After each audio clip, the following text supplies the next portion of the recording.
Okay, hi, welcome to One Page Story Extravaganza. This is the 169th episode that we have done this year.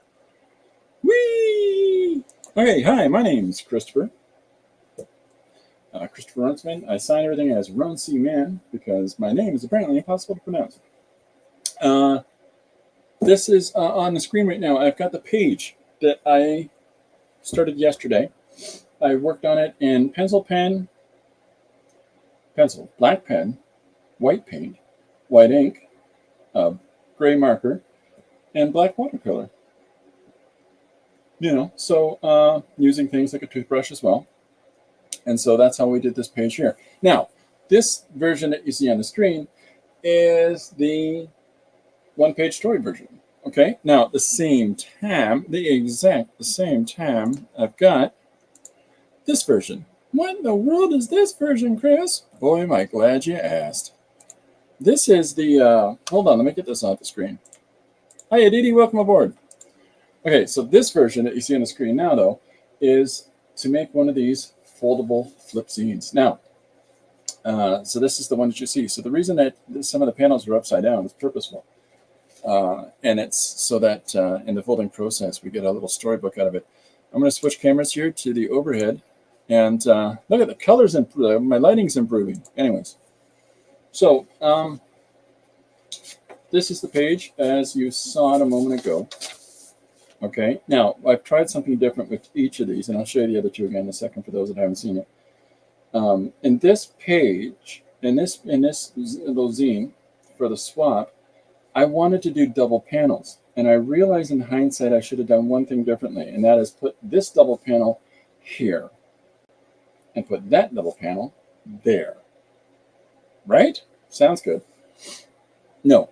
I'm correct in how I put it, because what I had to do is make a slice here and fold it differently. I forgot that I had set it up that way, and I went and folded it the way that I folded the other two books, which is incorrect.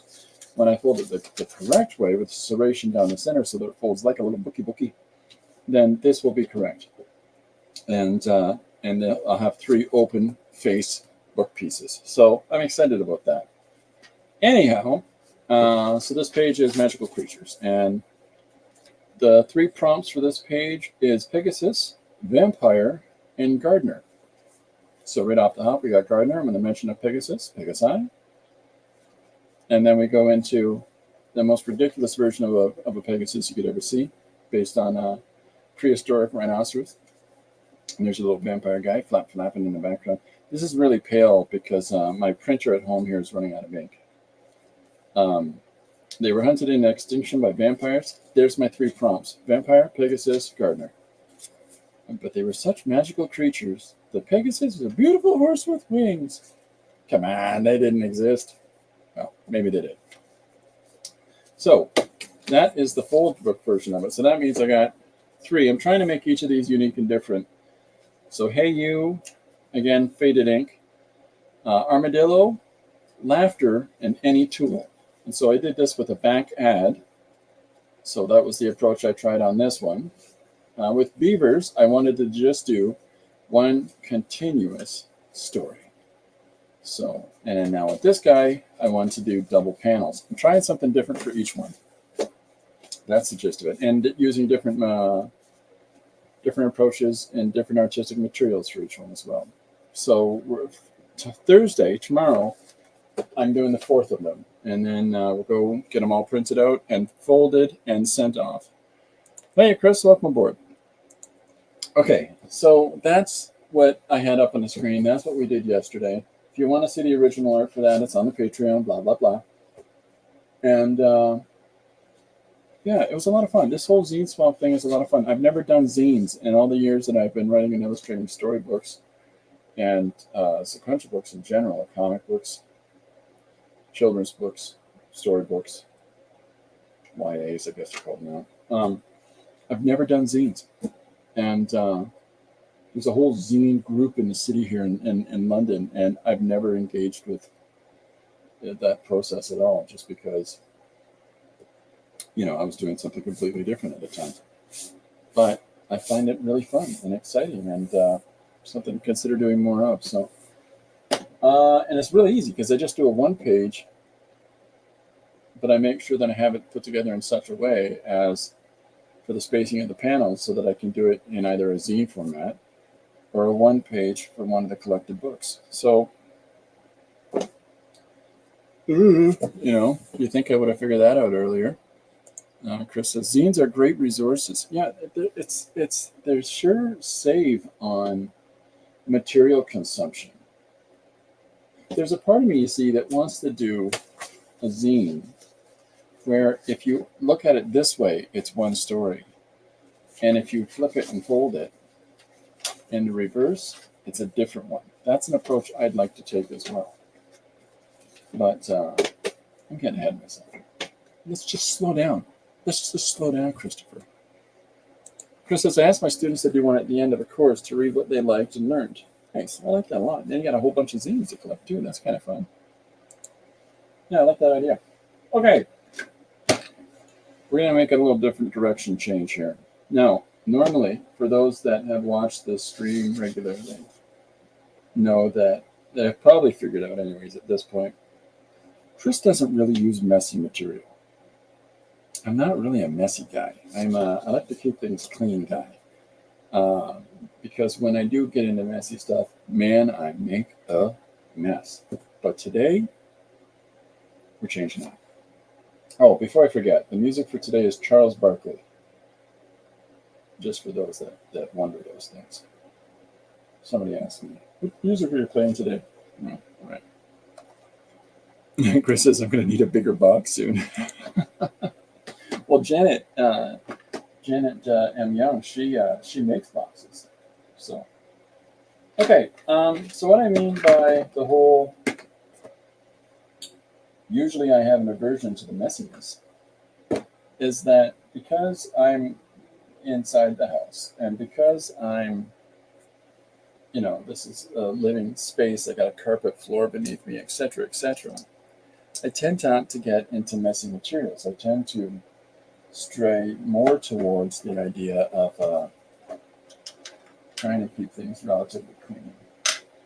Well, today, that's out the window. Today, we're going to do a page using the messy stuff.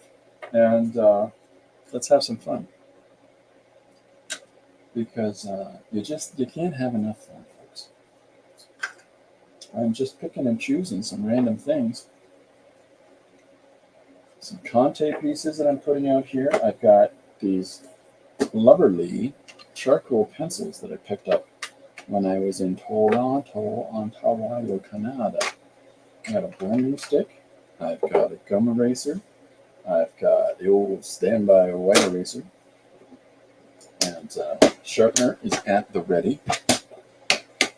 All kinds of jazz. Chris says, Scott Saba painted Freddie Mercury today in less than 1 hour. It's cool. I was lurking at 2 streams and grading irregular verb texts. That is a complicated hour. Hey, kids. Hey, Paul. What's up, Sega? Hey, I got a piece of graphite here. Throw that in the mix. And we'll see. I got some pastel, some crayon on the old standby. But let's get down with our bad selves. And how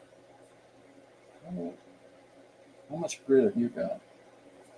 Maybe this. So this is a charcoal pencil, but it's really hard.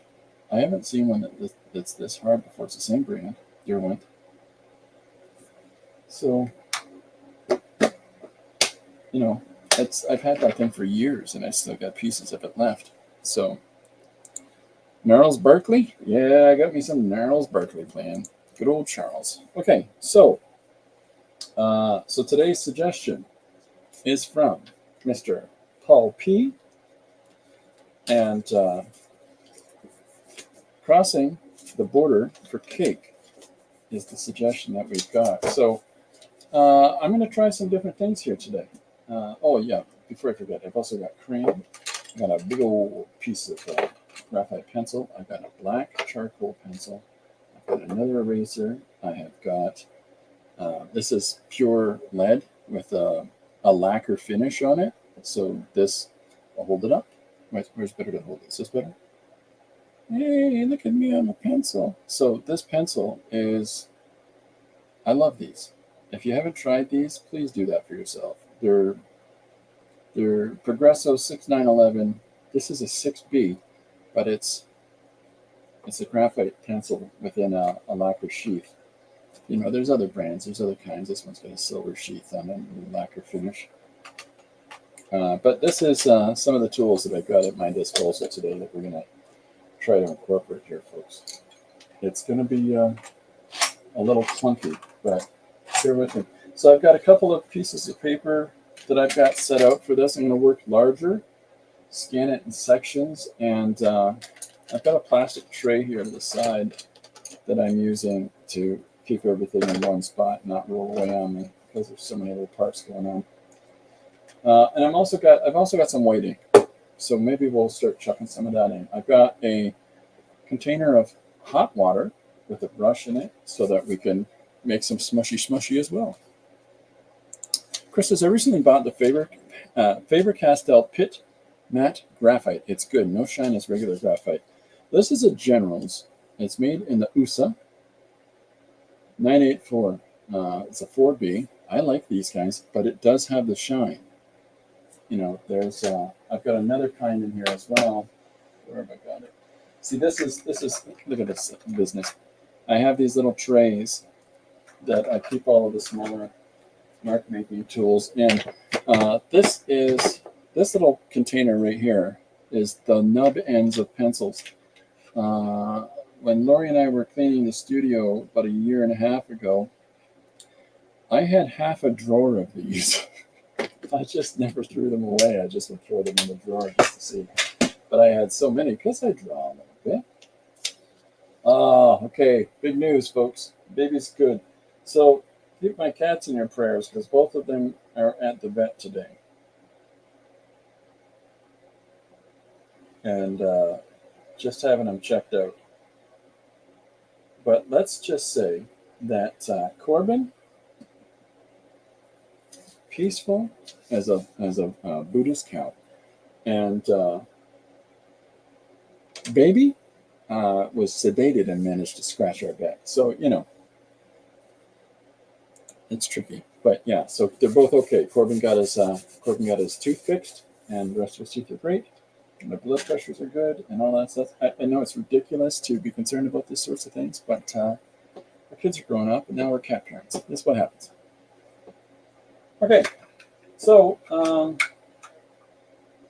going to switch to this guy before I start cracking into names. And I clearly use things down to the bitter end. That's a poverty thing. I find that that's because I grew up in poverty. So, yeah, DB says, Corbin, they're both okay. But boy, that was a treat, trying to get them both in carriers and get them to the vet. Cutest thing in the world, two things. One, they sat side by side in their cages, glaring at everybody in the office. When Baby was keeping an eye on Corbin after he had his dental surgery, and they shaved his paws because they had put IV and so on. And then when we were driving them there, they meowed in unison.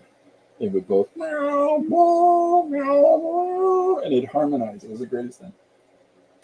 Well, they didn't really harmonize. Okay, so just before we get into the mess, books for today.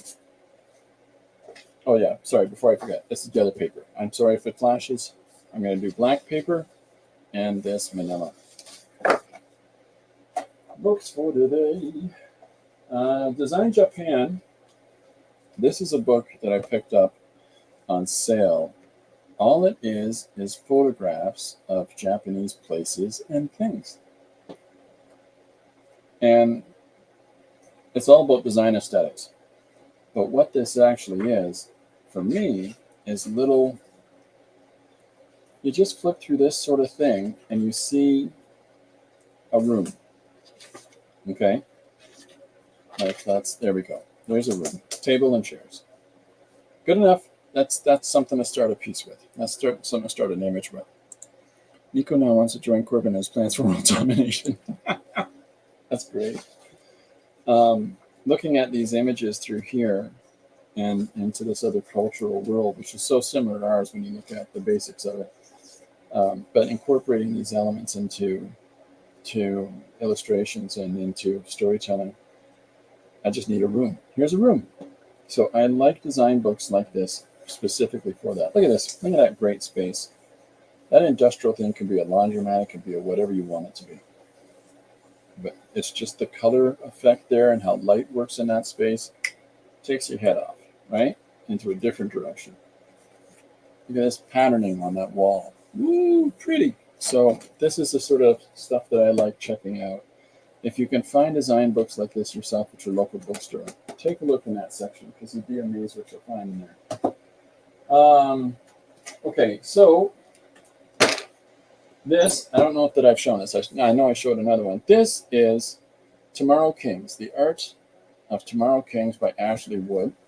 Now, Ash Wood is a great, really interesting painter who has these fantastic works. They're not big, but they're oil, but the texture that you can see in these, and I'll hold this up to the camera. So hopefully, look at the texture in those pieces. Look at the clunky paint gobbing up in different spots, but it adds so much to the actual image itself. Ashley Wood is unfortunately one of those artists that gets so copied and replicated. I know specifically of two people regionally who just wholesale copy Ashley Wood's style and call it their own. And it's unfortunate because they're both quite competent painters and don't need to do that.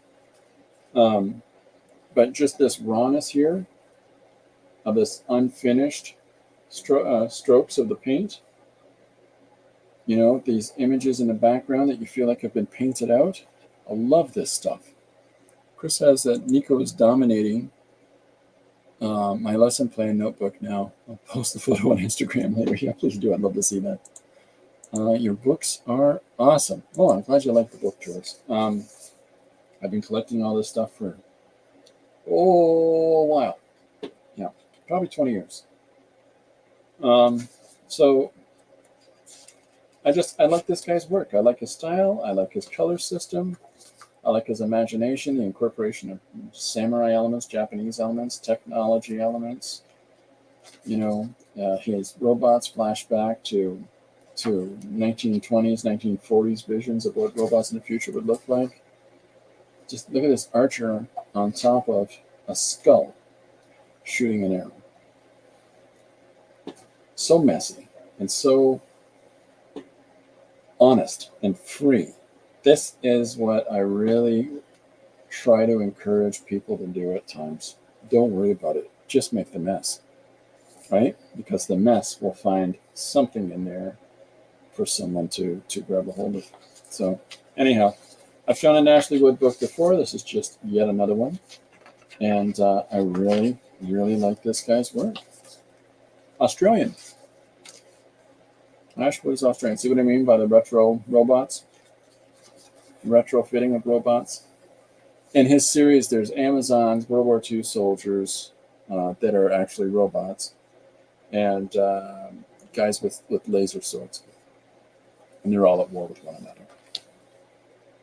And I think it's the Amazons and the robots work together. So anyways, these are wonderful. This is ISBN number 978-1631-405501. There it is on camera. Okay, next book. This is one that I bought full kick store I was at, and worth it, with every inch of it.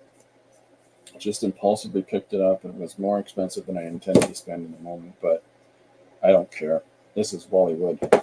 This is Wally Wood's EC Stories, an artisan edition. There's a little gloss part on the two characters in the foreground.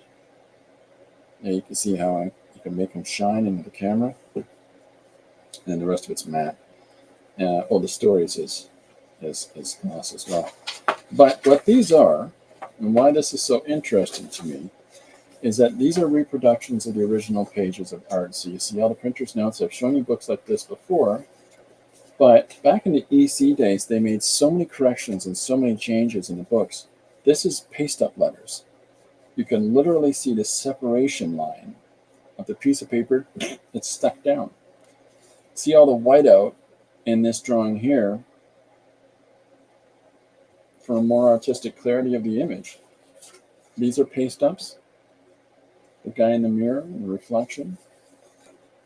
You can see the lining. I'll hold it up. You can see the lines that are still there for the text. If you look really closely around the writing, around the words. Crazy. And there's a combination of ink wash and zipatone for those clouds, those backgrounds. That's why you see that little triangle pattern, that diamond patterning going on in the camera right now, is because it doesn't really know how to read the letters. Anyhow, these are all kinds of different stories by him. Oh, Dan, whatever will we do? Don't worry, Martha. All that crazy 50 stuff, adapted from a story by Brave Battery. See that paste up there for that? Look at the use of silhouette as an illustrative device.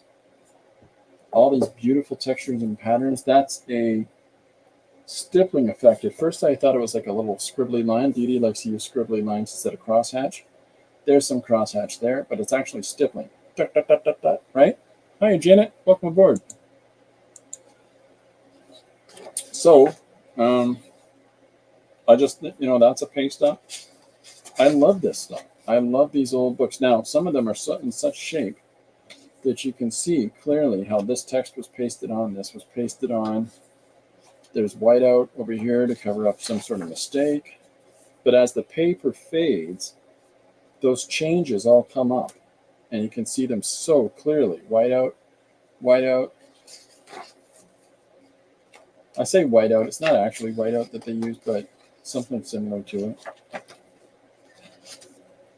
I mean, look at this one, for heaven's sakes. There's a lot of it on that page.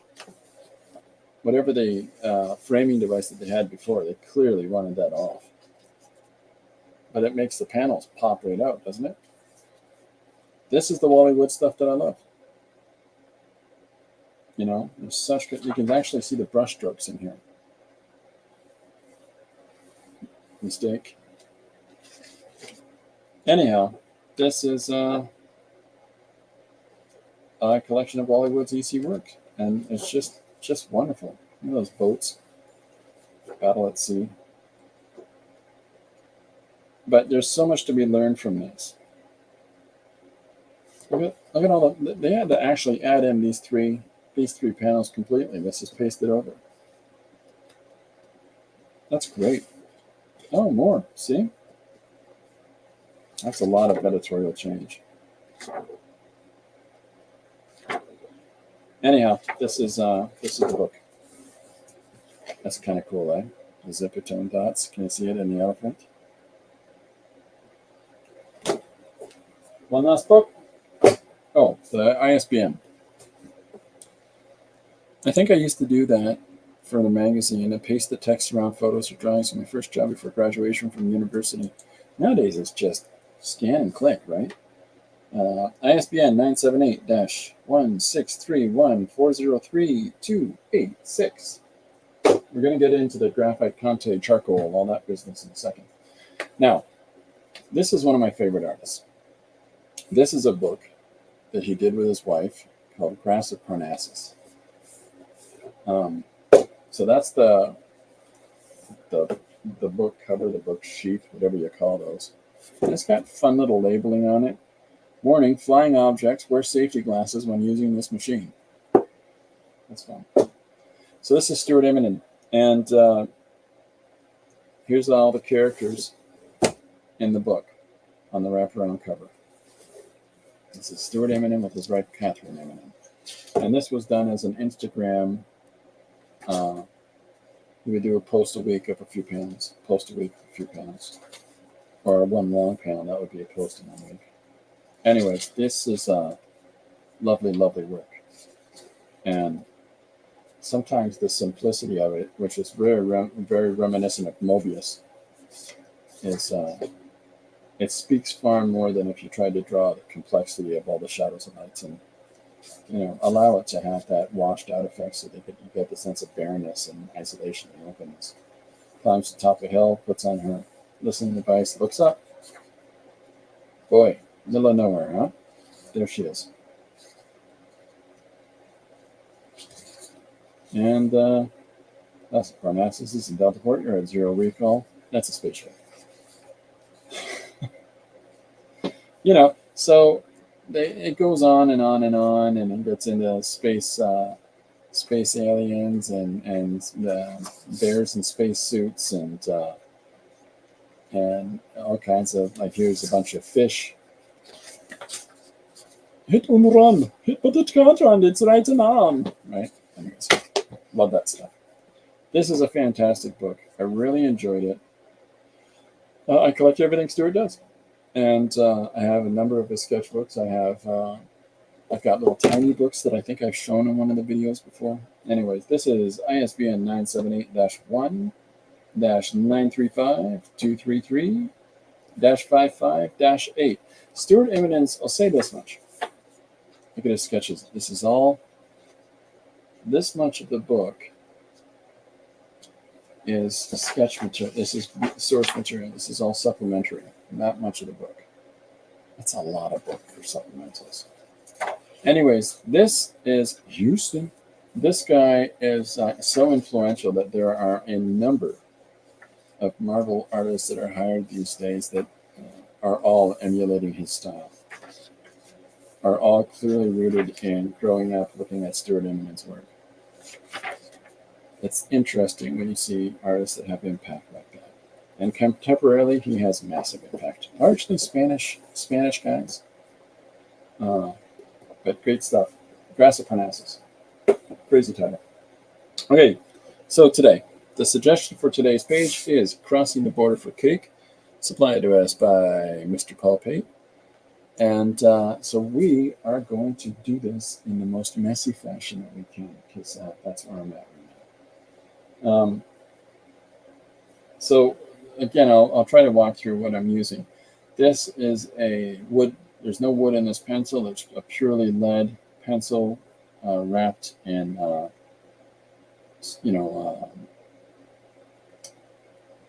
like some sort of spray on coating on the outside of it, but it's pure lead inside. So that when you make a side mark, you get to use that much of the pencil, and then you've also got the tip. Anyhow, I got a couple little butt end pieces of it that I'm going to work from. So the idea with Crossing the Border for Cake, I haven't really got any big plans. All I know is I'm going to be using Conte charcoal, graphite, crayon. We're going to put down, we're going to take away. We're going to try a bunch of stuff. But we're going to start with making a mess. Okay? Okay, Chris. Sounds good. All right. So, now, as I was saying earlier, I don't really work with a lot of messy material. I tend to stay away from it. And the reason I tend to stay away from it is that I don't like the mess. And I am a clunky and messy guy. So it's almost like a license for destruction if I've got charcoal or Conte or something all over my hands and I'm walking around my house. Yeah, it's just going to go wrong. Okay, I've also got to blend into it, but I'm going to use my hands a lot. This is the whole part of the mess thing. Now, what I should have nearby is wipes, but what I've got instead is a container of water and paper towel. See, even Fuss Bag took 2 minutes before he had to clean his hands. Okay, so Chris says that she'll be right back. Okay.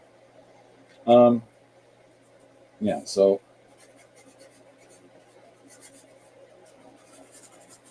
I'm going to try some different stuff here. I really need to get into this thing. Yeah, look at that. It's far clean.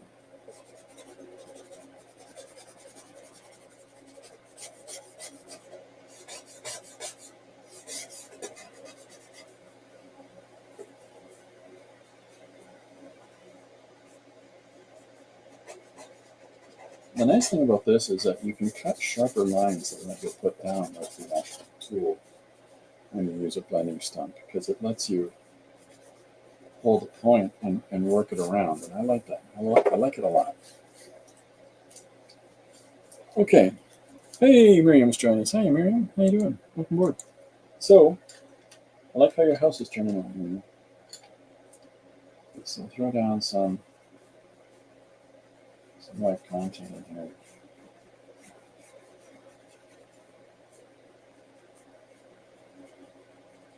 So I'm just throwing down some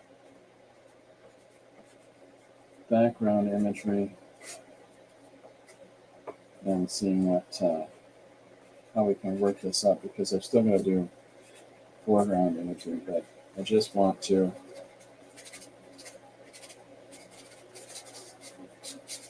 just get something down here, but something that it's also going to push into the background, right? Now, we've got, oh my God, got some Conte here. Who are you? Burnt umber. Ooh, that's Brian. So what's nice about these charcoal pencils is that tip, that control in them that you don't really get from. I realize I changed the shape of the background here in a second. It's okay.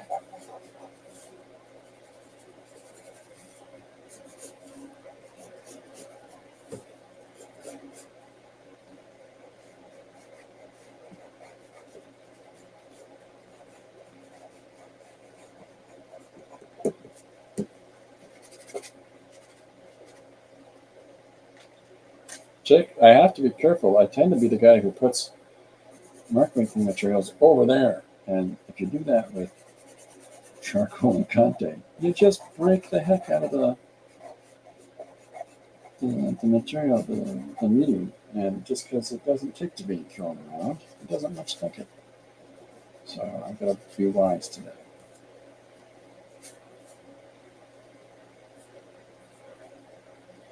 Okay, so just putting in the background. So with the idea of crossing the border for cake, I just thought I'd start off by having a bunch of people on the bench near the border. William says, looking for 10 minutes. I need to put aloe gel on 2 hands where you burnt yourself with a glue gun. Oh, for goodness sakes. I'm sorry to hear that, man. That's not good. Okay, so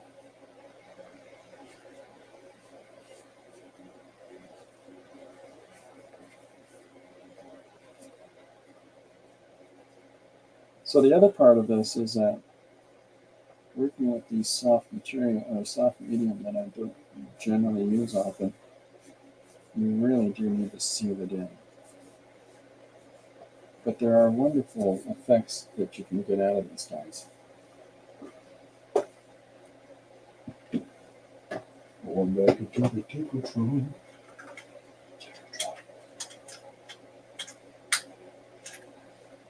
See if I got different colors of stuff here.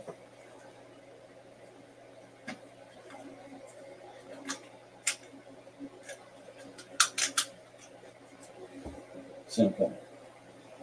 Well, that didn't work.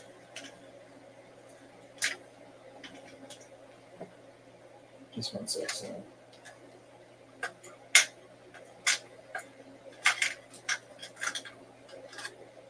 That one. Woohoo! All right.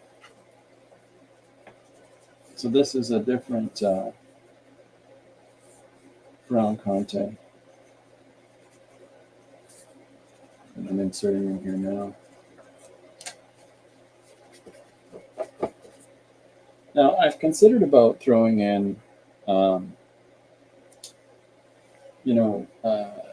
inks, colors, and things like that. So, just little hits of yellow and the like, but I don't know. We'll see. I don't think so. Not for right now. I'm trying to want to stick to an idea here. But we'll see. We'll see. Maybe it'll break down. So this is a black medium charcoal. It's a Fusan pencil. For those that makes a difference for them. I'm just throwing in some shapes. I'm not overly concerned about those shapes because, again, the focus here is going to be in our foreground.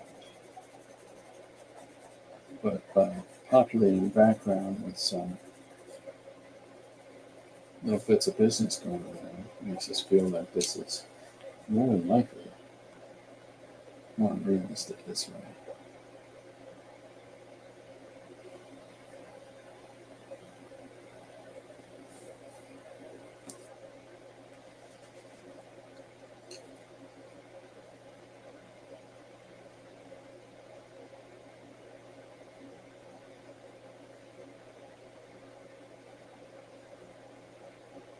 So I'm putting in some of these textures here. So hopefully the right person sees it and goes, yeah, it's a tree. The wrong person sees it, they don't get anything out of it at all. And that's okay too. So the book cover is done. Everything is sent in now. Yeah, I am at the stage with the book that we are just putting it together for production at this moment, and proof will be coming sooner or later. Well, and then we got to get into all the promotion stuff and all that jazz, but we'll get there. What is the crayon going to do in here? It won't do much of anything other than provide itself as a resist. Or is it going to slightly diffuse and change some of the colors a little bit? Yeah, I like that. Ooh, oh, there we go. It's just a white Crayola.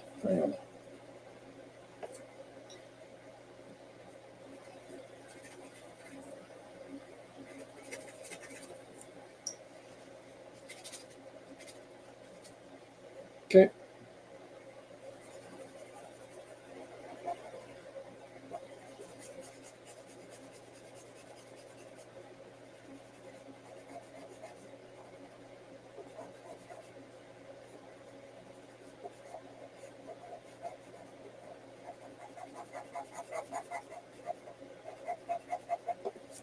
All right. So if anybody has any ready, Mary Mass, if she can come to Canada for cake, come on over. Come on over. Have some cake already. All right. So let's use this burnt umber and let's play with this a little bit and start putting in our first guy.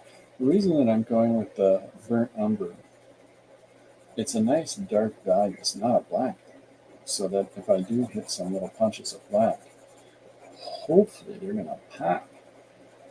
Like that. That's my popping time. There.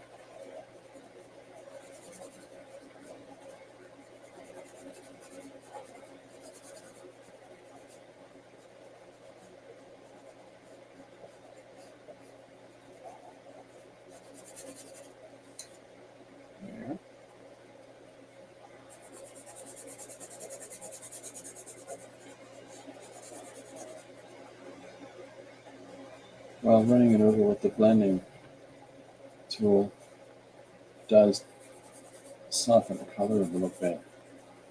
It also controls the mess.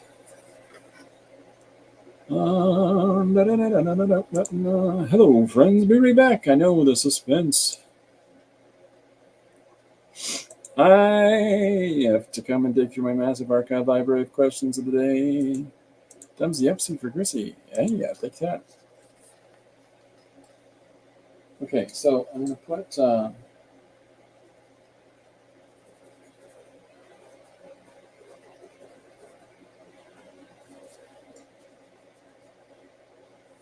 soft punch on his head.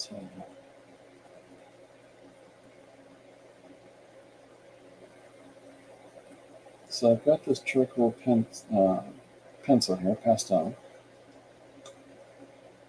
and because pressure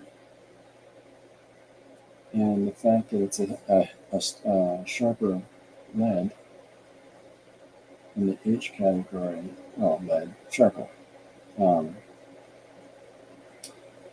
It lets me have far more control.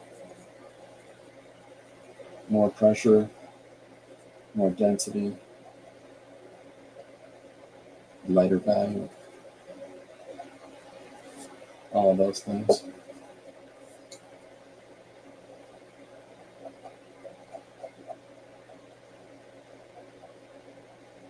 Anyways, I can start to put in some of the details in the face if I stop wiping them off. See, you get into these habits working a certain way, and then when you work into a different medium, you gotta switch those habits out really fast. It's a learning curve, right?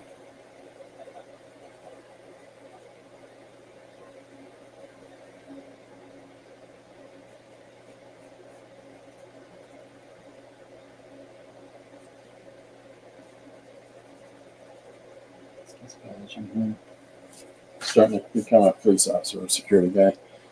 All right. Not Graham says, so do you have a question for us? Yeah, Jim. Got a question of what? Remember I said I had the sharpener here? And then I moved it? Remember that?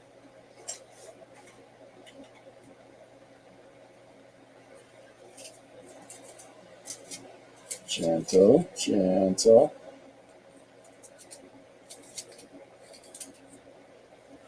If there's one thing that you want to see put me in a fit of rage, it's when you go to sharpen pencils and the leads are broken side.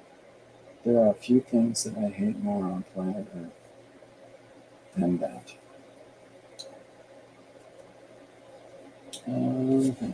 It's some graphite. It's shiny, but it's going to work for what we need it to be.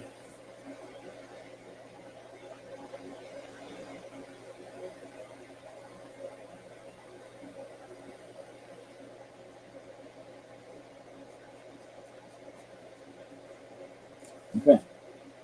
Nothing in my eye. All right. So if there's a question of the day, Jim, let us know. Tomorrow, I've got a cool trilogy of books that are going to be in my books of the day. I was going to show them today, but then I realized how dirty all of these things are, and the white covers on the books. So I didn't want to have them anywhere near my desk while I'm doing this jazz. So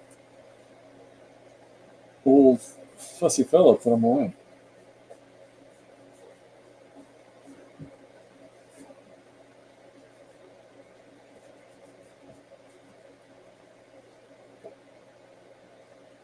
So I'm just putting in, defining more of the imagery, and it will start coming in and tighten that up for some of those other medium.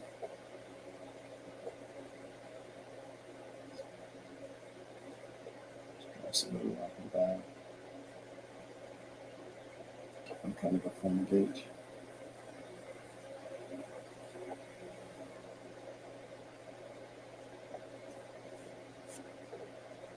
So the idea here is, here's these cats, at an event, and I'm going to have people try to sneak across the border through this event. See how that goes. Where are we at?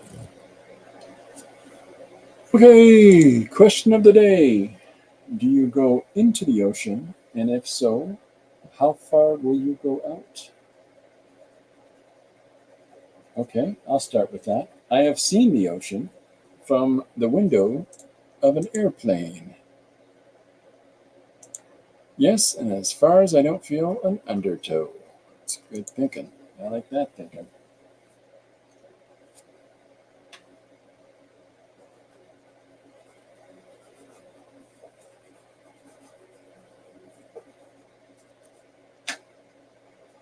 Yeah, I've never been in the ocean. Where I live is pretty. We've got the Great Lakes. I mean, the Great Lakes are massive. It's hard to explain to people that have never seen them. I mean, you can be swimming at the Great Lakes, and you can't see the states, which is just on the other side, just because they're so far across. So, but I only go so far out because I have an overactive imagination and I've read too many scary books about what's underwater.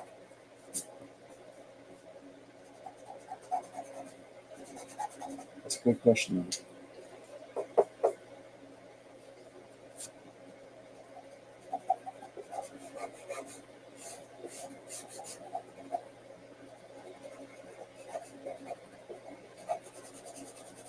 So I am just playing here at this point. I haven't used a lot of these mediums in a long time. But we're going to see what's going on. Christopher, because you haven't been or you don't want to go in, there is absolutely zero compulsion for me to go to the ocean. Again, overactive imagination. Even if I went in, I'm not going very deep. I'm not going very far out. In Port Stanley, and, Lake Ontario, yeah, I'm good. I'm fine to go because I know that there's not a giant kraken in there. But in the ocean, I'm a weirdo. Read too many books and seen too many movies, and even if I don't think things are real, doesn't change it that much.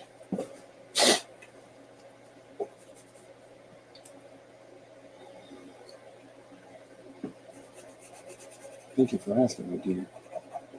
Chris, how crazy are you? Pretty crazy when it comes to that. And it has everything to do with the fact that I've grown up here in the middle of Ontario and haven't really, I grew up in poverty. We never went anywhere. And once I became a dad, I can't, I raised my kids during a recession, so I couldn't really afford to go anywhere anyways. As the first recession that we got put into, there was a recession about to kick off in Canada now, I think. I got a haircut.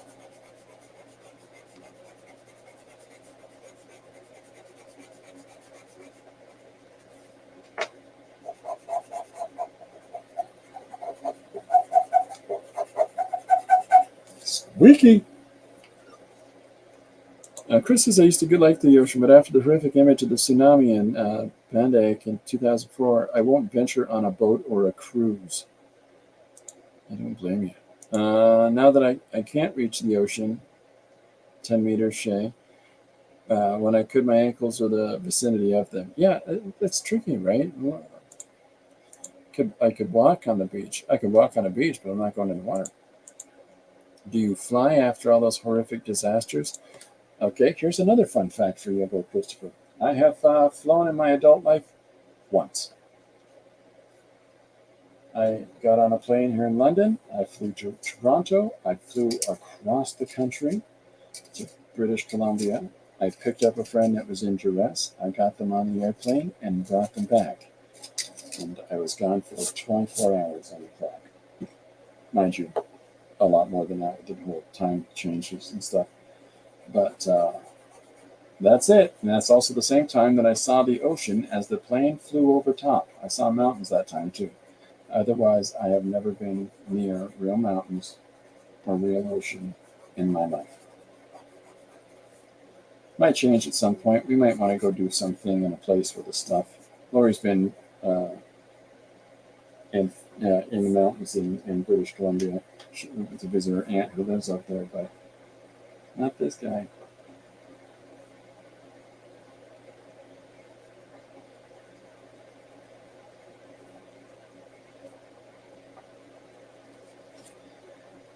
Pretty soon everybody's going to figure out that Chris is a wussy.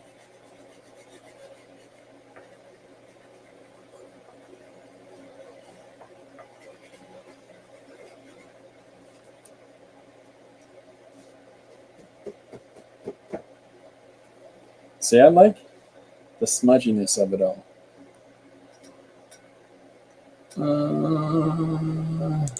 So I don't invite you to my beach? No. Oh, did you look on? I'm in central Mexico, so any beach is a minimum of 2 hours flying. The Pacific is like 8 hours drive. The Gulf is a 4.5 hour drive. Yep. That's a road trip. Miriam says, I'm 5 minutes in my golf cart, 10 minutes in my wheelchair, and another year if I need to walk from the ocean. You need to walk. I've been in the Pacific, Hawaii, Bahamas, Clearwater Beach, Florida, the glaciers in Alaska, and the Gulf of Mexico, and I hate to fly. So when I got on the airplane, first plane that I got on was a 20-seater that I couldn't stand up in. And the moment that I got on, all the other passengers were like, oh my God, where's it going to sit? And so the stewardess put me in the center, and she said, as soon as the plane lifts off, I'll give you a beer. It's like she knew it would calm the panicking lunatic. And flew to Toronto in a 20-seater plane, sitting in the center and not leaning either way because I'm that crazy. And got to Toronto, switched out to a massive airplane to fly to BC. And again, walking down the aisle like that, I don't fit very well in regular plane seats because I'm not overweight, but I'm not tiny. I'm a large person, so 5'18". I'm gonna try some of this now. See what this does for us, other than make a mess of this eraser.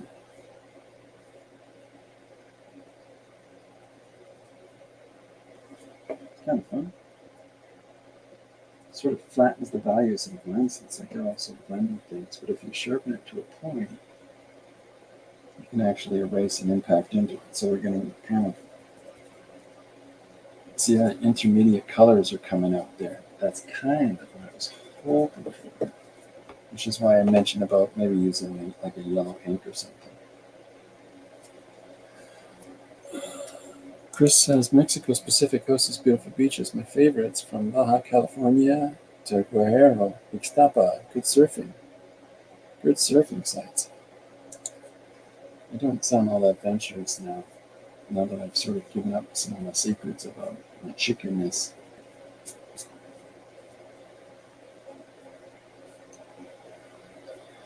Where was I? Okay, yeah, back to this. I'm all in a panic now, just thinking about them elephants and airplanes. It'd be even worse is having to go up in an airplane to dive into an ocean. Forget it.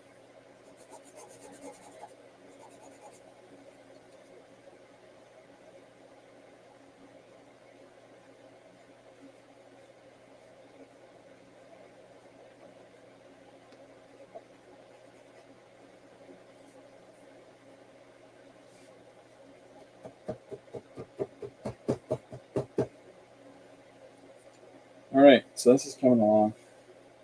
I'm enjoying the process of it, but there is a lack of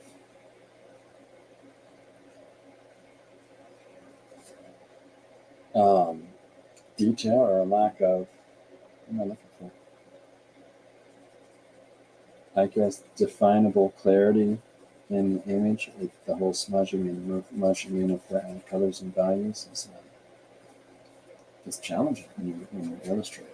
It's a different set of rules when you're coloring because you want to have some of these points and stuff. But when you're trying to just illustrate the subject matter down, it's a bit of a nuisance.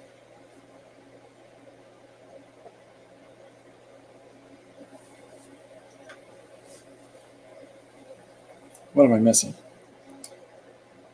Puerto Vallarta is a favorite. Puerto Vallarta is one of my favorite expat sites for American and Canadian retired people. Is a favorite. Is that right? It's largely because Canadian and American people like saying Puerto Vallarta. I live in the Gulf, so the ocean is calm. We can see the two cities near us, south and north, because of that. And of course, we are in the Mediterranean Sea, which is a great place. Everybody behave. Franklin Mapleton has joined us. It's in the state named Jalisco, I think. I used to go to Puerto Vallarta every year when I was a kid. Frank? Puerto Vallarta is Chile. It has its own song. Is that right? I was listening to a band the other day, the Red Hot Chili Peppers, and they have a song called Cabron. The whole song's just about this dude. I like when, you learn different words from different cultures, but sometimes the context that you learn them in is so stupid. Like Puerto Vallarta is because of how a person said it in the show, and it just never left my head.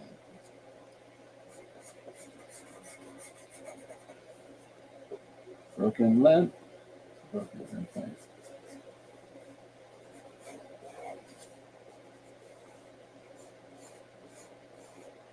So I apologize if I mispronounce everything in the room.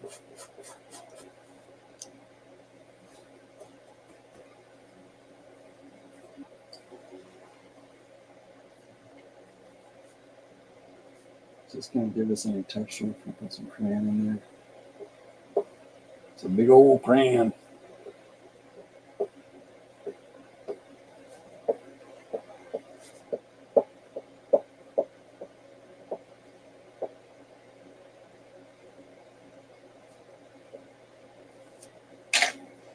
All right, where are we at? I don't think the waters in the Gulf. They're too cold. In the Gulf of Mexico. There's a Puerto Vallarta in Mexico too. Oh, the Mediterranean. No, that wouldn't be. That wouldn't be cold at all. That'd be lovely. Lovely.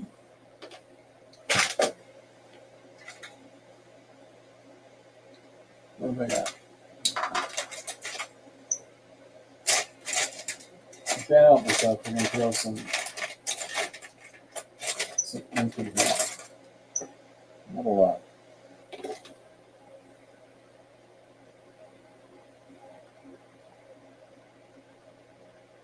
This is running out of this one container.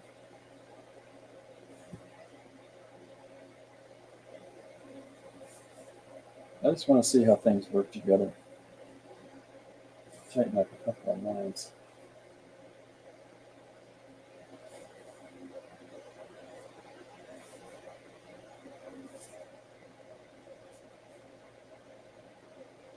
I did a series one time of Minotaur drawings, and I used everything under the sun, as I tend to generally do. And they went so successfully well. I have been trying in my head to figure out a way to make this combination that I have in the images where, because of the material that I put down at one point and then went over top of it with other softer material, it had this fantastic resist and separation of value. It just punched right off the page, and for the life of me, for years, I haven't figured out what it was what combination I did. Most people speak English and accept dollars like in Cancun, another favorite destination for Europeans. We have the Rio Grande River. It's a long swim. Cancun has the biggest international flights coming in, more than Mexico City. Wow. It's fantastic to hear about, the Rio Grande is just something you hear on television, right? Or the idea of the fact that now culturally we can go to different places and see different cultures, or different. And when I say culturally, the first time I meant globally, like it's a global culture. We can go to different parts of the world now and see and experience firsthand some of the culture of other places. Never all of it, because some of it is, you don't just go someplace for a weekend and, I've experienced everything there is to experience in Mexico. That's not how it works. So I'm taking the ink in the lid here, dabbing this paper towel in it, and then just smushing it on the paper here. Just because. Just because. Let's see how that goes. And then I'm going to try a little bit of wet in here too, folks. I'm going to try everything. A bit of everything.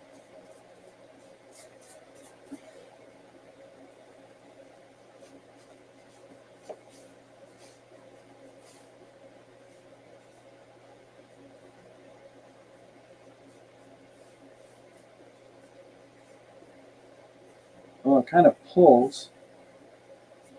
We'll see how that dries, but it feels like it's sort of pulling things up there.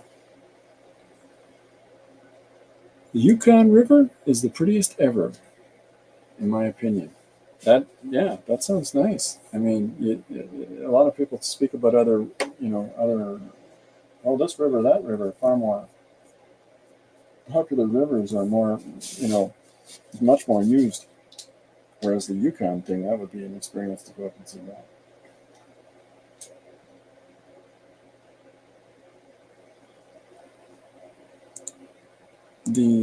Okay, I made a mistake. There's no Puerto Vallarta in Chile, so let's fix my mistake. The previous phrase is my suggestion to a one-page story. You want me to do a one-page of? There it is. There is no Puerto Vallarta in Chile. Okay, I write it down and put it in the book.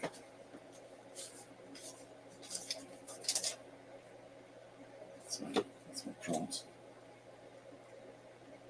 There is new Puerto Vallarta in Chile. There you go. Good stuff. If anybody else has ideas that come to mind, by all means, feel free to shoot them at me and I'll go in a book. In Canada, there's great rivers. There's so many, but rivers here are not cool. They are dirty. Okay, so in some places in northern Ontario, when you jump into the water, it looks like it's black. It's not. The water is actually clear. You bring in a bucket and you pull it out of the water and it's clear water. But the earth that is so dark up there in certain parts of northern Ontario that some of these smaller rivers look like they're black. And we were canoeing with the kids, and one of the kids' canoes tipped over, and I didn't think. I just stood up, talked to one of the older sons, said, "You got this?" He was like, "Yeah." And I just jumped right into the water, and there went my glasses, and they're gone. Like they were in my on my face, and they were just gone into the water. And I would never have found those if I searched for the rest of my life, because black rimmed glasses and black water, gone. Goodbye. There you are. But that's all right.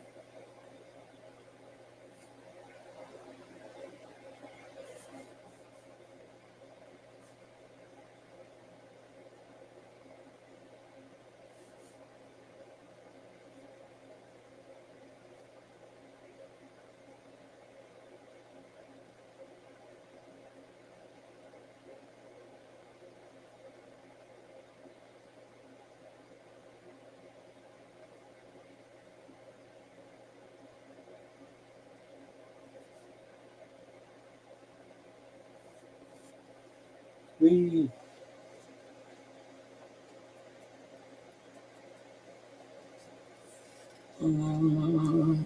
you have St. Lawrence River. It's a massive river here, by the way. Yeah.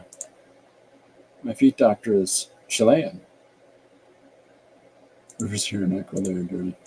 My suggestion for one-page comic: there's no rest for the wicked, but there are cookies. Write it down. Thank you, Franklin.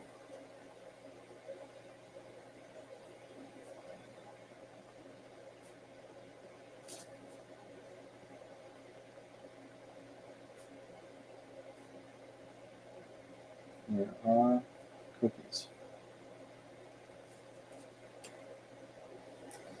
Okay, so I'm starting to get this image down. You get the gist of it. I think I'm going to jump ahead into another image rather than...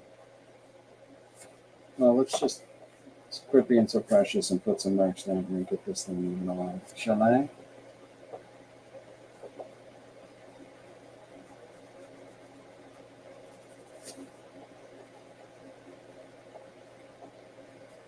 And we'll move into the next panel.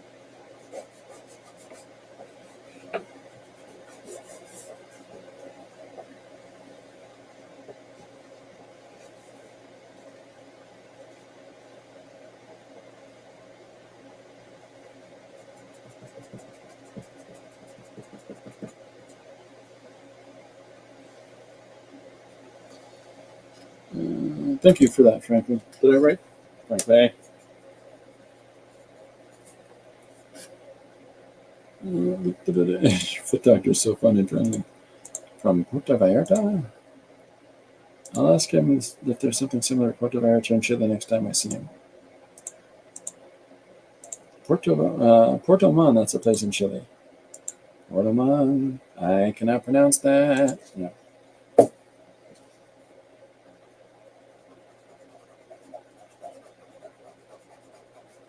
Okay, so I'm putting a little more pepper on this guy here. Just make him punch out a little bit more. Coming in on this dude.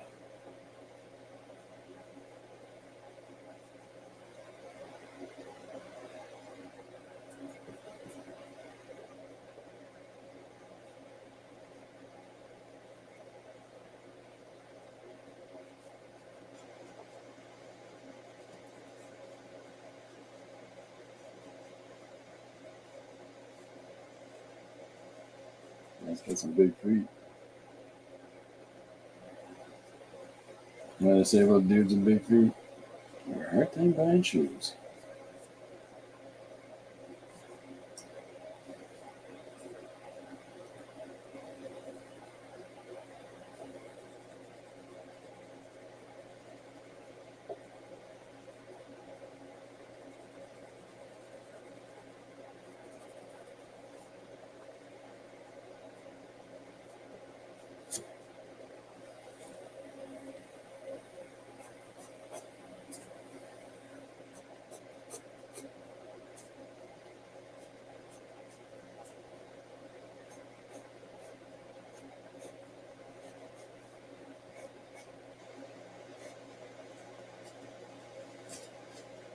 Just tightening up these lines now as we move into the next.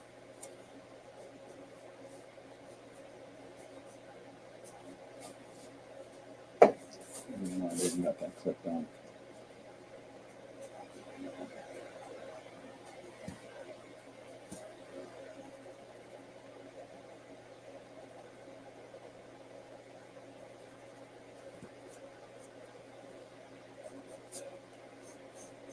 So this is the charcoal pencil that I'm using.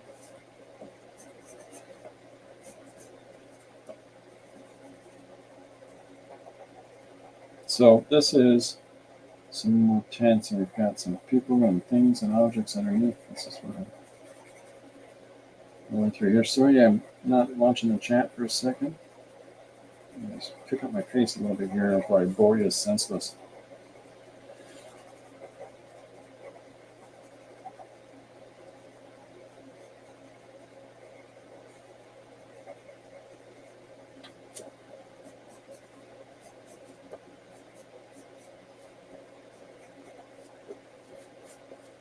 Where are we at? There's a song. There we go.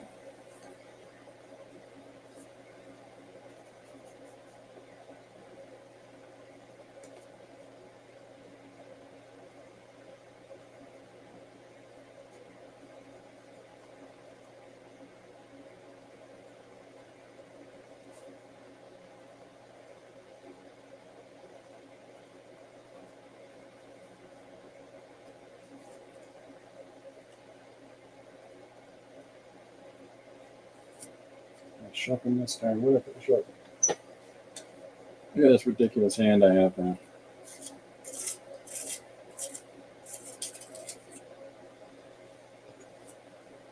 Canada is so vast.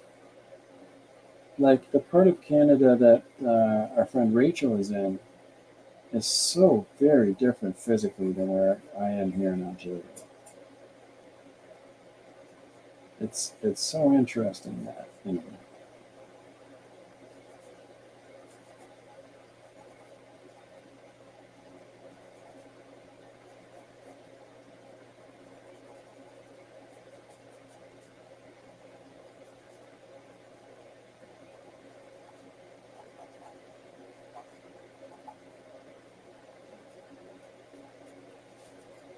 All right. And we have two issues. Here we have two oceans and one river because better because the country is so tiny. We have more will live on boats. Got a lot of gel pans to do Zentangles for Inktober. I keep hearing Zentangles, and I think I have to look it up. I know Janet does Zentangles to a pretty good extent, so I'm going to have to figure out what these things are. Now I'm coloring before I prepare lunch and then grade oral production videos for the afternoon. Good luck, Chris. You're a dedicated teacher. It's very impressive. Very lucky students. Okay, so here's some of our details popping up a little bit more, and I'm going to just leave these down at this point. I'm not trying to work anything in or out.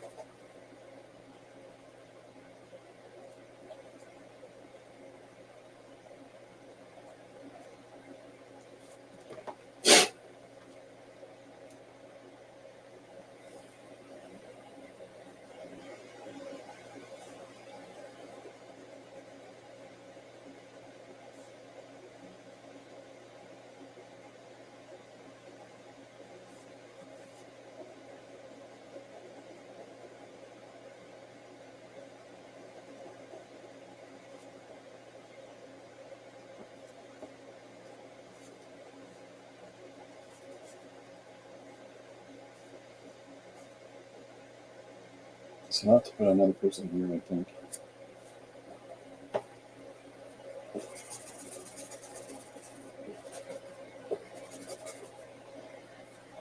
Where are we at?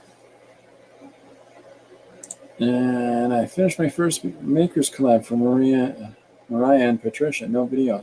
I will post videos. That's fantastic.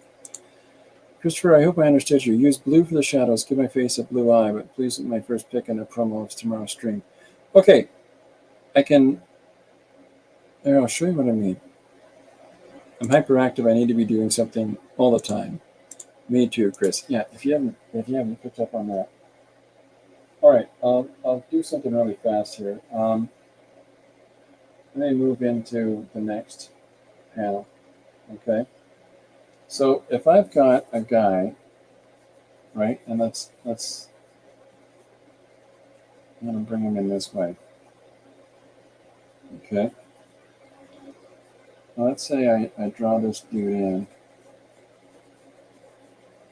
I'm gonna do this really loose and a little bit messy, but we'll get the idea in a second. So there's a lot of red in this, and so we've got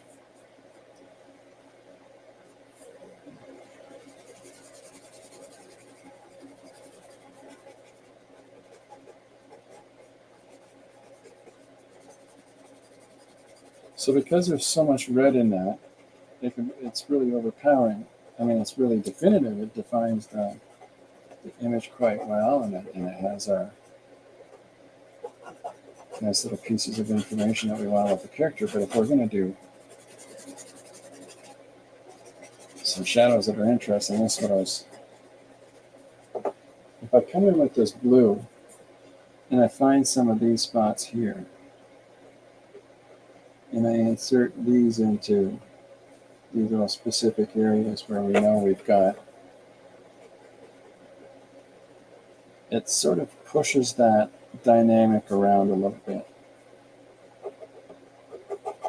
and puts a more cool value in those corners. That's what I'm referring to, Miriam. And it doesn't take a lot. You don't want it to be too overpowering.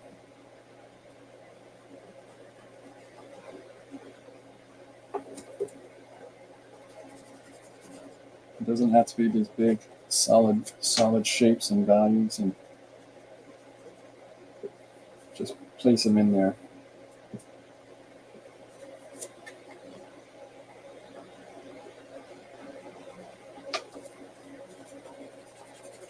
But it makes you feel like the deeper parts are clearly more deep than the higher parts, like the deeper parts in like the eyes and the higher parts like the forehead.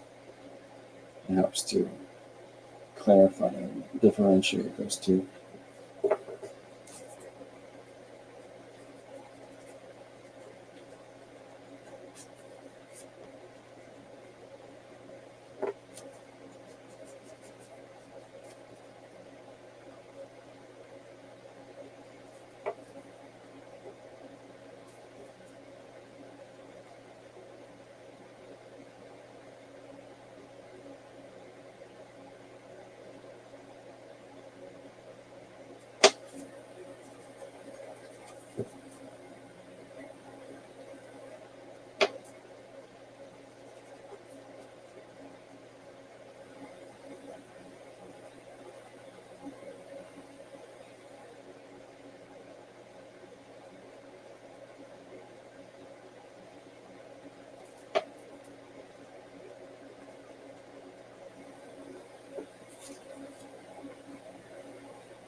Sorry.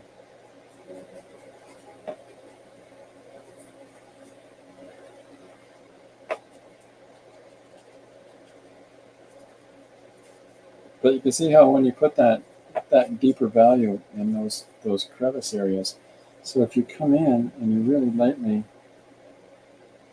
place it into these other recessed spaces in the face, but work them in more so that they just become sort of enhancing values, it gives you a sense of the different planes and how they interact and work together, Miriam. I was doing a collab too today when myself to finish the main task. What is this collab? What is the thing? I'm curious to see what you've been producing, gang.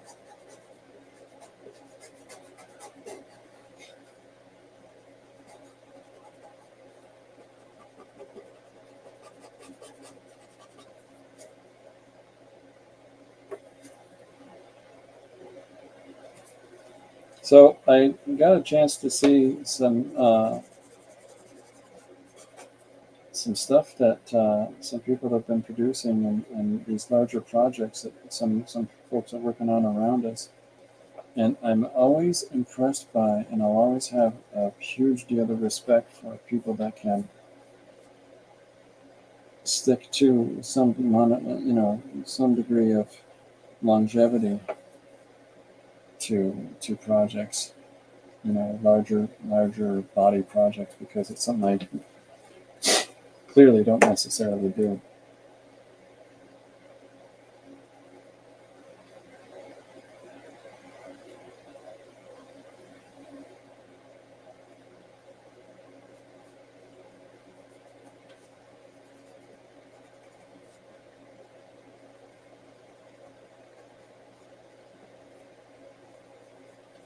It's coming together okay.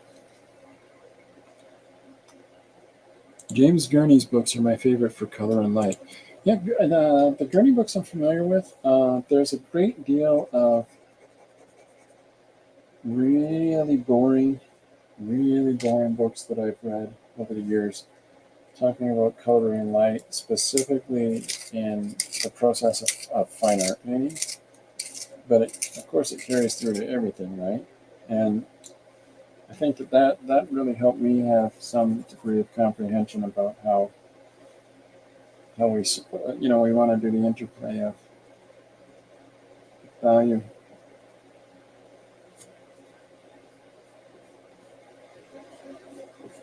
Even though they're very specific. One of them was even an oil painting book, and I don't work in oil, but some of the things that they discussed in it and some of the things that they show in process is universal. Now, you're going to have specific blending things that you're like, yeah, I got to either find a medium that replicates this process in the acrylic, or, this just isn't happening with me. But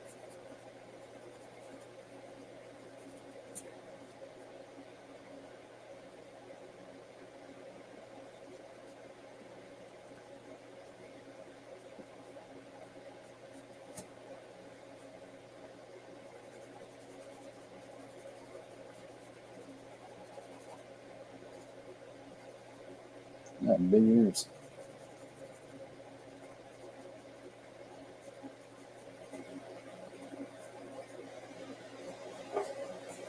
There it is.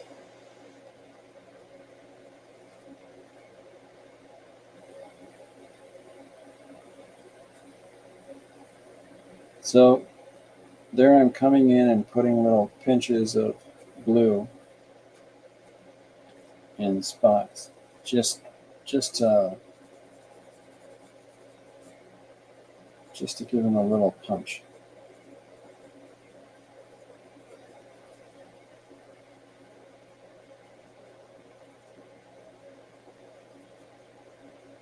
They don't have to be really heavy and really contrasted. And by leaving this blue circle here, the eye, I'll hold this up, the eye will fill in.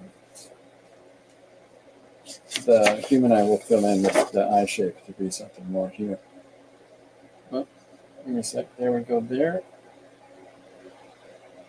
And then this is how we're getting on that first panel. And you can do fun things like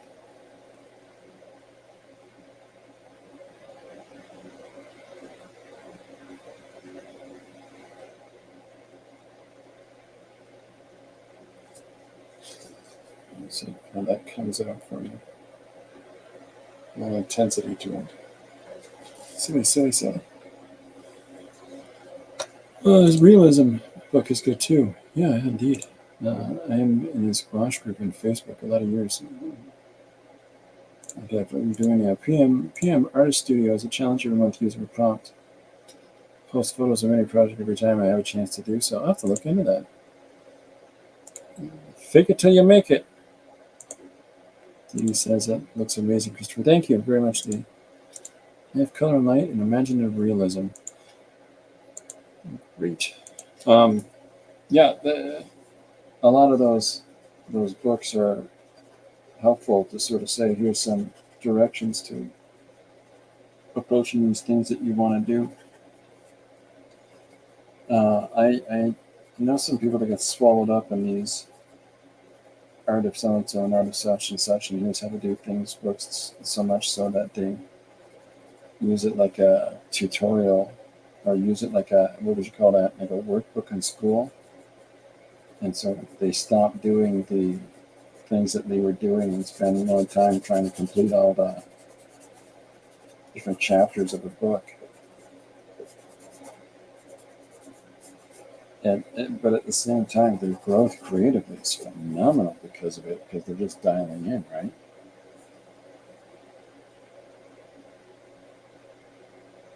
So when I do emphasis lines like I'm doing now with the graphite, I'm only hitting certain spots, and kind of like in the little nudges, the little joints. And the reason that I'm not drawing a whole line up here in the forehead is because you're going to do that work for me with your eyeball.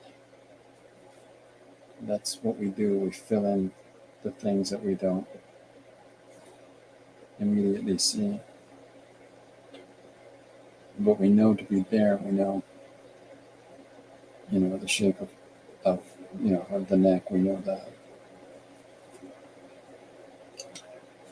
the bits of details and objects and people that even if it sort of emulates those people, emulates those objects, your eye is going to fill in the differences of it. So if you do your best version of a thing, like a tent, it's not really a tent, but optimally, other people that look at this, their eye will fill in the tent, right?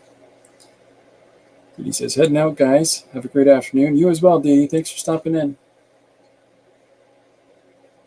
It's a good stream that Dee had this morning with showing all those techniques. The sticking tape down, I'm a huge advocate of immediately mess up your surface. It's just immediately just go at it and then just screw it up so that you're not worried anymore about screwing it up, right? Like it's sort of gives you that open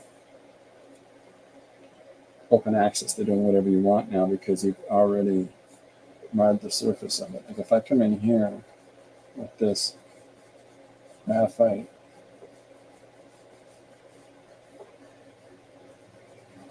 I fill in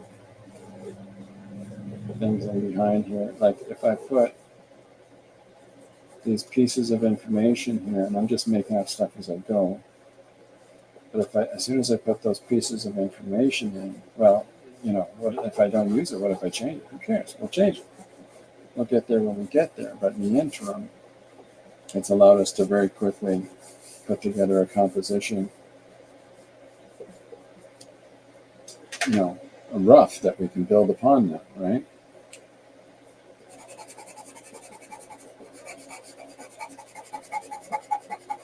There's no mistakes, there's opportunities.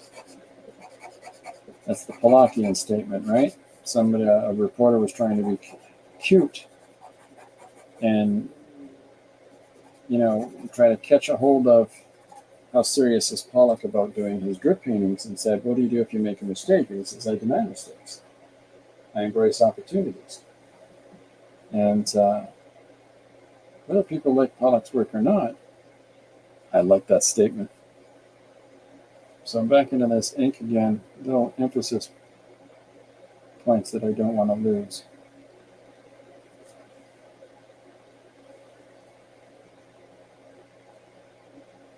My one of my grandsons started school this year, and his older brother had started it last year.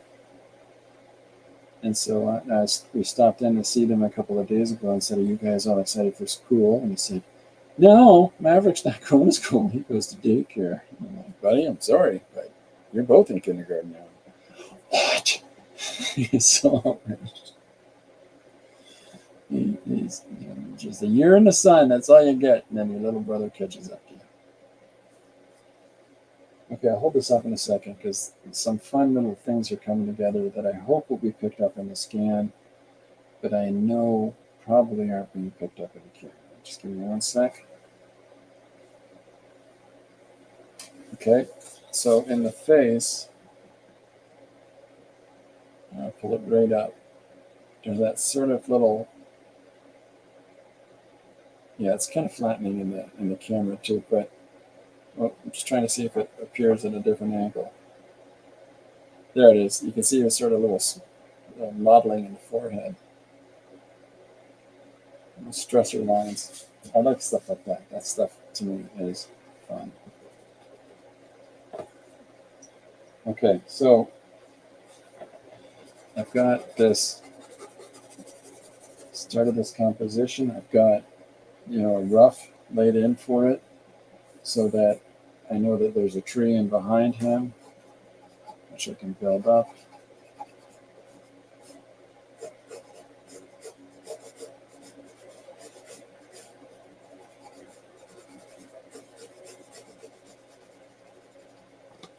We can put some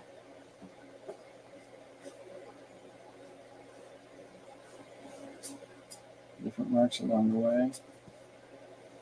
It's fun. I like working with this stuff, but again, I'm a fussy, gussy guy about the mess. So with the idea of today's suggestion of crossing the border for cake by setting up some little occasion here that's going on, and in our story, the texturality of it will expose a greater narrative than we first exhibit in the image. And then we cut into the secondary image, and as I build that up and develop that more, that's to show the vigilance of the guards as I sit at the crossing. And by putting in these dividers and some of these checkpoint bits of information that generally universally means the same thing of you can't go through here without some degree of permission. As those little elements are all built up along the way, then we are concretely setting a tone, because the muted and somber color palette that we're using, coupled with the subject matter of it's a crossing and people try to get through, and then that textual addition, that interplay in the narrative with the visual, it sort of makes it seem like, oh, this is a terrible hardship and a difficult thing to try to get through here. And we just sort of build on that a little bit before we introduce the second factor of our suggestion, which is they want through there because they want cake. So we get to, just because there's a degree of absurdity in that, we get to fit that into our narrative somehow. We get to, we get to insert that. What's the conflict of the moment? Well, he needs cake. It's just absurd, right? Like it's a silly, silly bit of business. I'm missing stuff here. Yeah. The face looks so cool. Oh, nice, Chris. Any medium that we use, it's just, you gotta find the rhythm of how that medium works. And then the rest of it is the sort of stuff that you have, you know the making of these marks creates this scenario and so on and so forth. So yeah, you can jump from one material to the next and not have it be too radical a change in your style, because the underlying rules are all still there. It's just about finding out how to work with that different tool.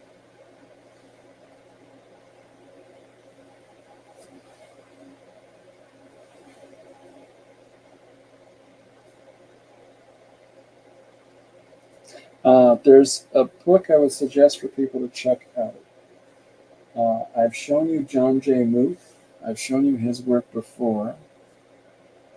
He did Moon Shadow, and I've shown you some of his art books. But he did a series where he adapted M by Fritz Lang, and he did the entire book in charcoal, graphite, Conte. It's absolutely gorgeous, but there's a great deal of things that we can learn from just looking at that and just sort of studying that. The approach he made to mark making. Who thinks in that kind of things? What kind of things? What am I doing now? If I said something crazy again, I do that.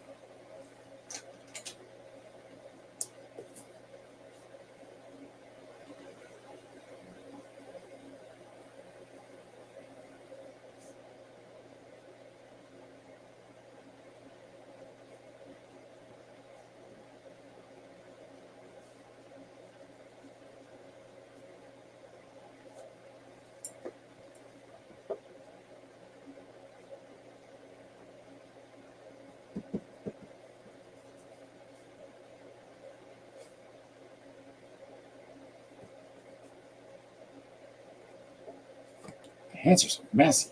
Anyways. You're kidding. I've always got paint on my fingers.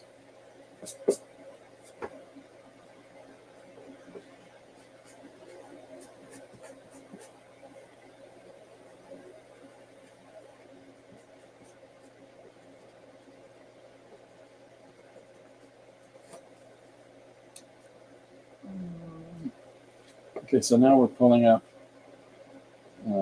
So we're drawing the sky.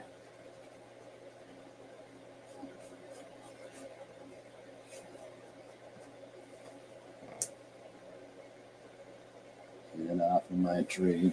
All right.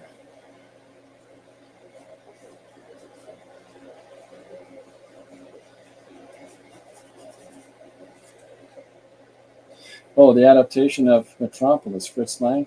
No, his adaptation is Fritz Lang's M, M for Murder. It's about a serial killer in Berlin who is, harming young people, and so the entirety of the city decides to organize itself. Since the police aren't finding him, the underworld decides to organize, and they're going to sort it out. And so all the street vendors, the beggar kids on the street, the grifters, the thugs, everybody is in on this language. And one of the greatest moments in the story is where, in order, you wouldn't think of this today, a blind beggar hears him, and he knows that that's a man that was either a red pencil or a balloon that he bought from him the day before, which is how the one little girl was lured. And he points him out to somebody else, and that somebody else in chalk puts an M on their hands and accidentally bumps into him and hits him on and grabs him on the shoulder. And so what he doesn't realize is how many people are following him because he has M on his back, on his shoulder. M. Murderer. So. Hiya, Devin. welcome aboard. I hope unpacking is going well. Well, there's Chris asking the same thing. I hope unpacking is going really well. Yes. Hi, you, Amanda. I'm sorry. I'm packing to move on Sunday. Oh, okay. I thought you were unpacking at this point. You're still packing to move. Oh my gosh. Here's a fun story for you. I've shown people this before. I've shown people Jack Kirby. Jack Kirby is responsible for the Avengers, the X-Men, the Incredible Hulk, Captain America, Fantastic Four, and much Silver Surfer, Black Panther, Galactus. Anyways, much more. All of those were created by the same guy, and the New Gods and Thor. And anyways, Jack Kirby's family moved from New York to California for his wife Roz, who's his inseparable partners. Not Jack Kirby, it's Jack and Roz. And because of her asthma, and the last thing that got put on the truck was his drawing board, and they put what he was working on in the car as they drove. But the first thing that came off that truck when they met it there in California was the drawing board. They set it up in his new studio, and before anything else was there, the stuff he had in the car and that drawing board, he immediately started working again. That's a crazy way to move. So, fun times, definitely. That's a hard task. You find things you totally forgot you had and then decide what to take or not. We had a yard sale last weekend. Where was it? Why wasn't I told? All sorts of goodies there.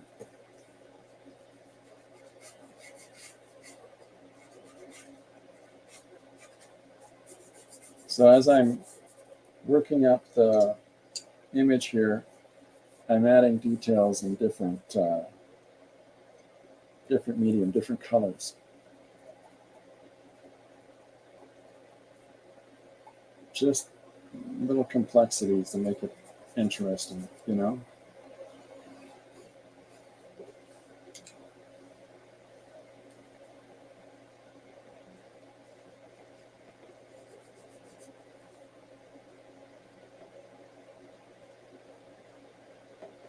Set myself up again with this limited palette. So I have to make it work for me.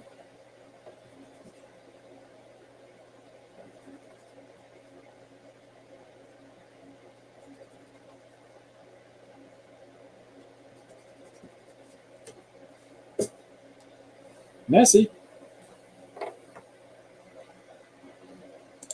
E-bike and a cart is a crazy way to move. Oh my gosh.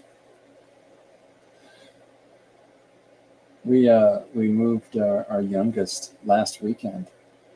He and his girlfriend were living in student residency, and they got their first apartment. And they had a lot of just, what? No, why do you have all this? You know. I found out that his partner, she is tried out a few different, independent businesses. And so you gather stuff with that. Optimally, you figure out how to implement that stuff in the next project, but we'll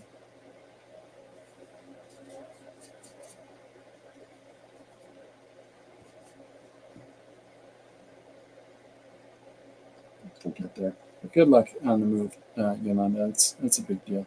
Our car insurance went up because we're moving into town. It's a very nice residential area. That's crazy. I might have some pics in my other phone. I'll find them and I'll post them. Oh, that'd be interesting to see. That sucks about the whole car insurance going up thing. It's kind of a jerk thing for them to do. I want to try something from here. What's a crayon? Let's put some crayon in here too. Why not?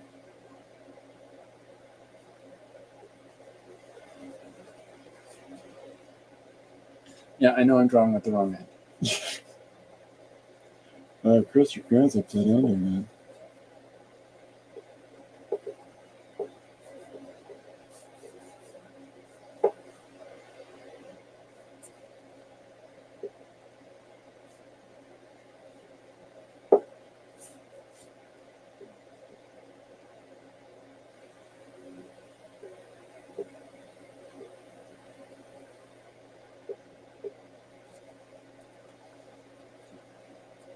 are we at? I loaded my art materials, important items, and some clothes, and 2 cats, and a Mazda 2.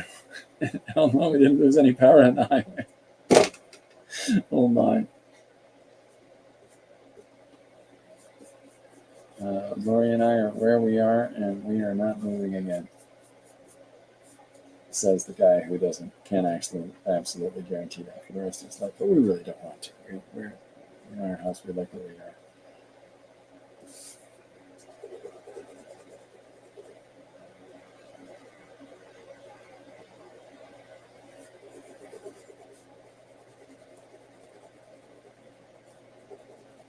If we could get the cats to pay rent. So I made this mark with the paintbrush a moment ago, and it gives me this. I don't know how well you can see this. Well, let me switch this. It's not like we are icing into the city crazy. Did your sticky say crossing the border for cake? It's literally what I'm working on today. This is literally the suggestion for today. It was Paul Pate that gave that. Well, yeah. That's tricky. It's tricky. Anyways, the wet brush that I have here, as I make these smudges, when I go over it with graphite, you see this. I'll show you this transitional change that it makes with the. God, look at this. I'm like Edward Scissorhands here. So you can see. Sorry for the washing out. You can see those dark, weird areas underneath the road sign. Is because it's running graphite on top of a wet spot. So it's giving me a little something. Let me push this a little farther.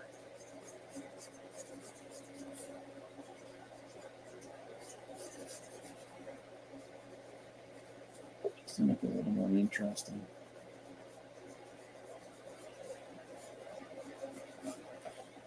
No reason. Just because. Just kind of make some marks over here.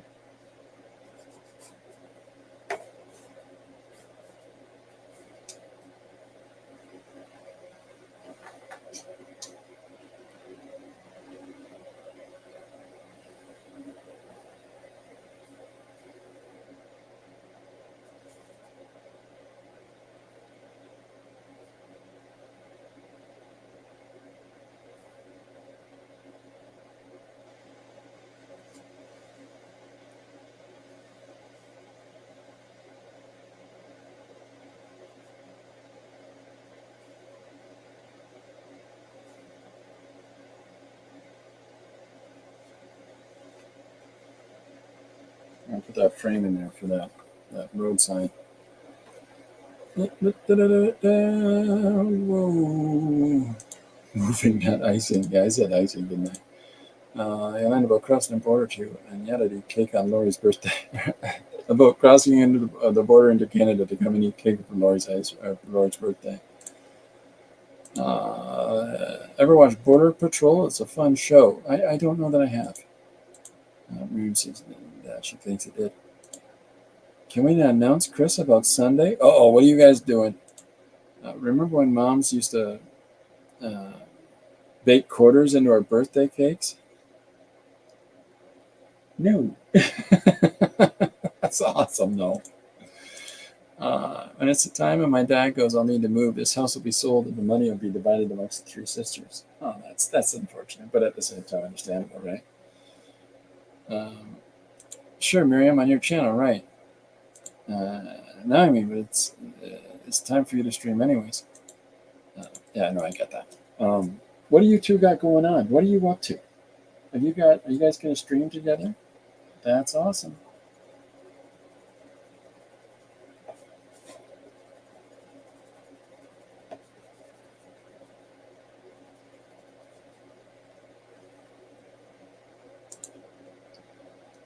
Now what happened to the autocorrect today? Okay,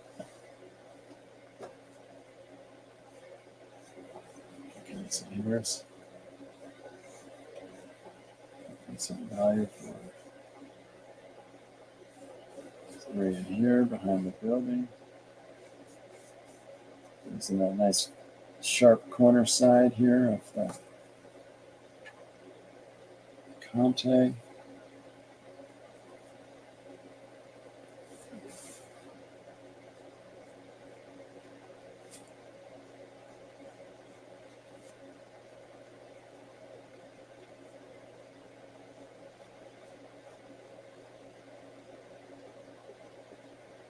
Try to tune in this weekend if you two are going to do a stream. Look forward to that.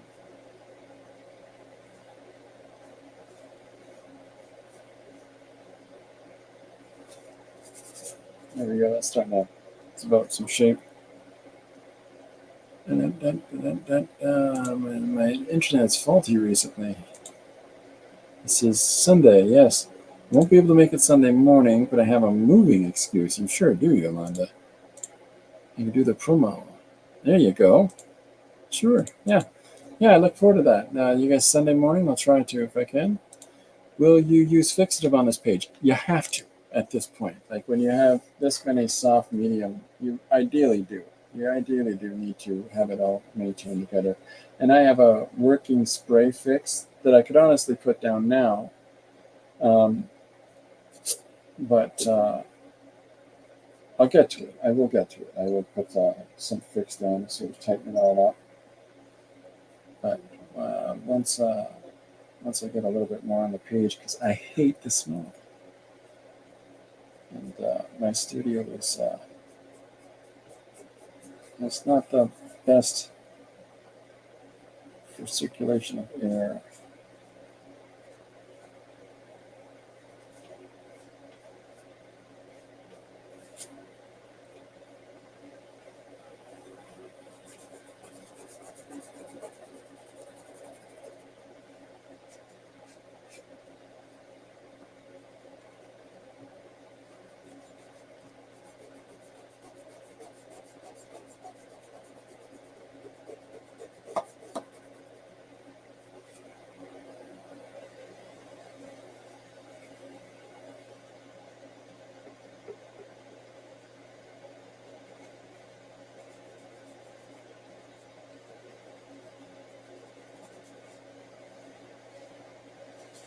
What am I missing? You put internet in the car.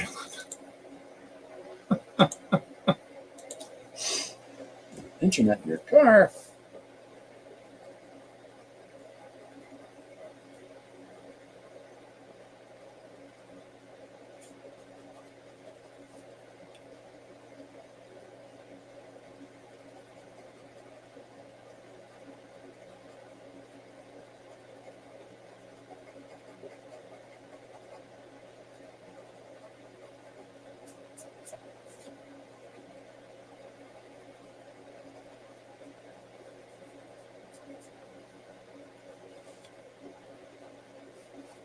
Just trying to make sure that I don't smoosh that face.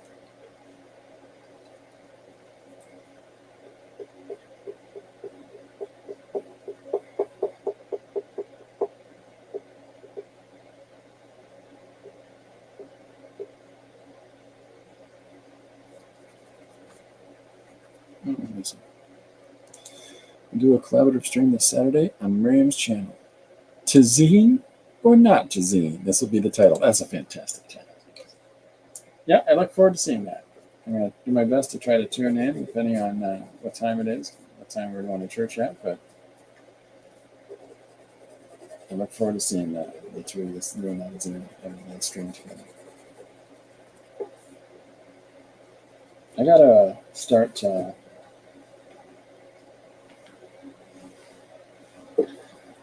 I've been asked to be on a couple of streams with people, and I haven't heard back from them. I got to start waking up on that sort of stuff, because it's a lot of fun. I talked to somebody today about coming and joining me on here, and I think that I'm going to open that up again. So if people want to start taking part in the one-page stream, let me know, and I'm going to open the door to that a little bit more than I have, because it's a lot of fun. So it's not as strong and sharp as I want it to be. So I got to think of what will be. 9 EST. Chris says, I wish I could watch the stream every day. Christopher, you need to work and try to educate some university students who don't want to learn English, really. That's okay, Chris. Kids in Canada don't want to either. But I really appreciate when you can make it out. That's for sure. I know that your days are, I think it's Tuesday and Friday. So I really appreciate when you get a chance to come by.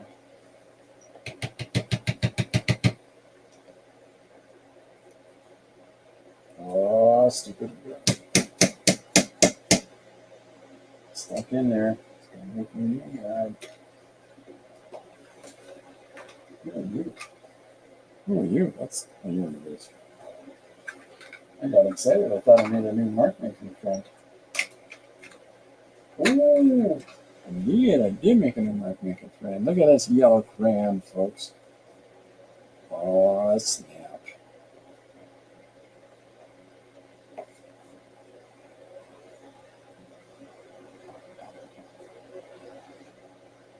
There's the missing magic right there. Oh, I'm a happy fellow.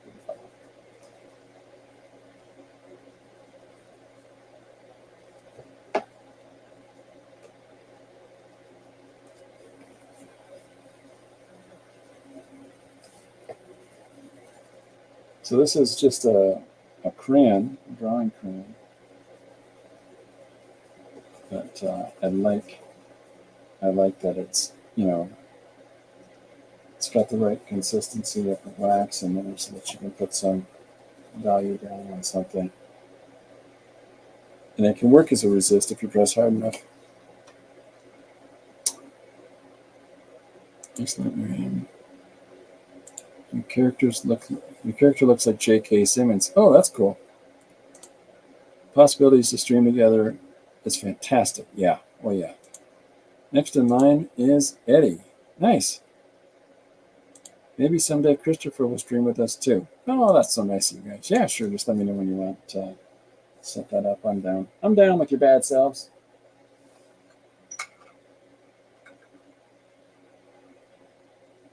These crayons are fun. I got a couple of them. I got a white and a black and a yellow, and they're really keen. There's something to them. Do I want to put this in there? Is it a little too much? I think it's too much.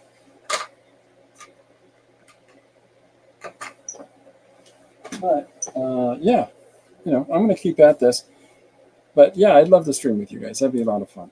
And we'll figure out and get you guys on here or likewise. So I'm going to keep plugging at these with all these messy materials. I'm going to have to wash everything afterwards, but that's okay. And I'm not too dirty. I thought it'd be absolutely filthy, but we're doing okay so far. So I'm throwing the stuff up here that I've been using just in case anybody has any of those questions. And I'm going to continue plugging away on this. I'll have it posted tomorrow like I do everything else. And it'll be a fun little story about having to cross a border in order to get some cake. Thank you, Paul Pate, for the suggestion. It's a fun one. And so we'll just get this ticking along here and get some more progress on it. But it's going to be a pretty straightforward story. Oh, that's the other thing I've been using. So thanks, everybody, for coming out. I hope everybody's having a good day. It's Wednesday today. Or is it Wednesdays and Fridays for you, Chris? I think it is. Anyhow, it's Wednesday.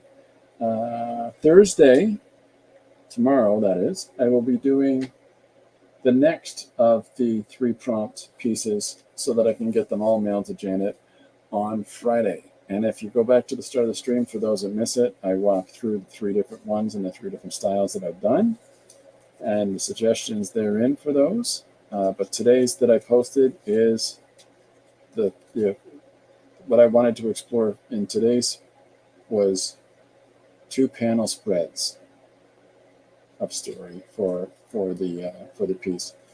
So I'm always trying different things with these suckers. I always got to push the boundaries. I always got to make trouble. All right, so that's about it for me, folks. I'm gonna get a couple things together, and we gotta go pick some cats up from the veterinarian office. Okay, so thank you so much, everybody, for coming out. I really appreciate it. I know that the way that I work with different things is haphazard and crazy and doesn't make an awful lot of sense half the time, but I appreciate people coming and engaging in there. And I enjoy the process of giving it a shot. And we try different things, and we find out different things, and never let anything hold you back from just throwing the spaghetti at the wall and seeing how much of it sticks. Okay.